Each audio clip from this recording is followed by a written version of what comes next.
દુનિયાના સૌથી શક્તિશાળી દેશ ગણાતા અમેરિકાના રાષ્ટ્રપતિએ લીધેલો એક મોટો આર્થિક નિર્ણય સર્વોચ્ચ અદાલતના એક જ ઝાટકે કચરા પેટીમાં ફેંકાઈ જશે તેની ક્યાં કોઈને કલ્પના હતી?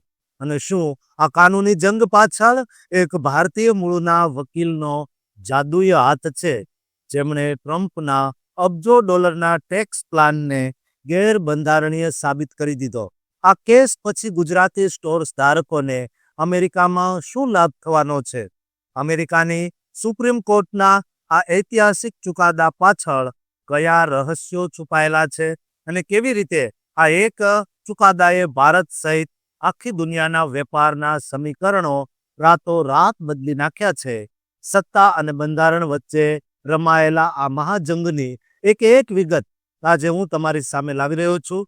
20 ફેબ્રુઆરી 2026ના રોજ અમેરિકાની સુપ્રીમ કોર્ટે એક અત્યંત ઐતિહાસિક ચુકાદો આપતા રાષ્ટ્રપતિ ડોનાલ્ડ ટ્રમ્પ દ્વારા લાદવામાં આવેલા વૈશ્વિક ટેરિફને રદ-બાતલ જાહેર કર્યા. 6 વિરુદ્ધ 3 મતોના આ બહુમતી ફેંસલામાં અદાલતે સ્પષ્ટ કર્યું કે રાષ્ટ્રપતિએ કોંગ્રેસની મંજૂરી વગર જે ટેરિફ લાદ્યા હતા તે હકીકતમાં ગેરબંધારણીય વેરો એટલે કે અનકોન્સ્ટિટ્યુશનલ ટેક્સ છે. ચીન, કેનેડા, મેક્સિકો અને ભારત જેવા 100થી વધુ દેશો પર લાદવામાં આવેલા આ રેસિપ્રોકલ ટેરિફને કારણે અમેરિકાના નાના વેપારીઓ પર મોટો બોજ પડ્યો હતો. આ કાનૂની જંગનું નેતૃત્વ ભારતીય મૂળના વિખ્યાત વકીલ નીલ કાત્યાલે કર્યું હતું. તેમણે અદાલતમાં મજબૂત દલીલ કરી હતી કે રાષ્ટ્રપતિ 1977ના ઇન્ટરનેશનલ ઇમરજન્સી ઇકોનોમિક પાવર્સ એક્ટનો દુરુપયોગ કરી રહ્યા છે. કાત્યાલે સાબિત કર્યું કે આ કાયદો પ્રતિબંધો લાદવા માટે છે, આડેધડ વેરો નાખવા માટે નહીં. કારણ કે અમેરિકાના બંધારણ મુજબ ટેક્સ લાદવાની સત્તા માત્ર સંસદ એટલે કે કોંગ્રેસ પાસે જ છે. આ 170 પાનાના ચુકાદાના કારણે હવે સરકારને અબજો ડોલરનો ટેક્સ રિફંડ તરીકે પાછો આપવો પડી શકે છે. ચીફ જસ્ટિસ જોન રોબર્ટ્સે બહુમતી અભિપ્રાયમાં લખ્યું છે કે બંધારણની કલમ 1 મુજબ કરવેરાની સત્તા વિશિષ્ટ રીતે કોંગ્રેસને જ આપવામાં આવી છે અને પ્રતિનિધિત્વ વિના વેરો ન હોઈ શકે. નીલ કાત્યાલ માટે આ એક મોટી જીત છે, જેમણે અગાઉ ઓબામા સરકારમાં એક્ટિંગ સોલિસિટર જનરલ તરીકે પણ સેવા આપી છે. કાત્યાલે સોશિયલ મીડિયા પર આ જીતની ઉજવણી કરતા લખ્યું કે રાષ્ટ્રપતિઓ શક્તિશાળી હોય છે, પરંતુ આપણું બંધારણ એનાથી પણ વધુ શક્તિશાળી છે. જોકે આ ચુકાદાથી ટ્રમ્પ ખૂબ જ નિરાશ થયા છે અને તેમણે તેને અપમાનજનક ગણાવ્યો છે.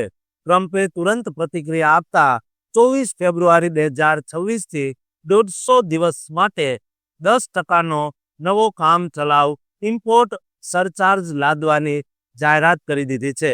રસપ્રદ વાત એ છે કે આ નવા પગલાંથી ભારત પરનો ઇફેક્ટિવ ટેરિફ 18%થી ઘટીને 10% થઈ જશે, જેમાં દવાઓ અને એનર્જી પ્રોડક્ટ્સ જેવી વસ્તુઓને મુક્તિ આપવામાં આવી છે.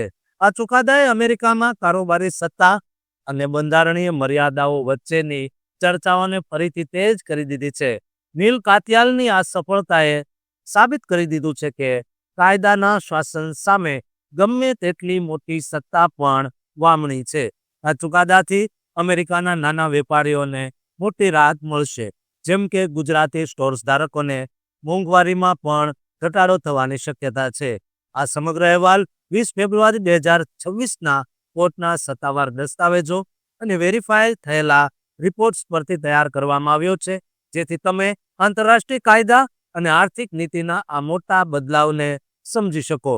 જો તમને આ માહિતી મહત્વની લાગી હોય તો દરેક ગુજરાતી સ્ટોર્સ ધારક સુધી આ પહોંચાડજો અને અમારી ચેનલને લાઇક અને સબસ્ક્રાઇબ જરૂર કરજો.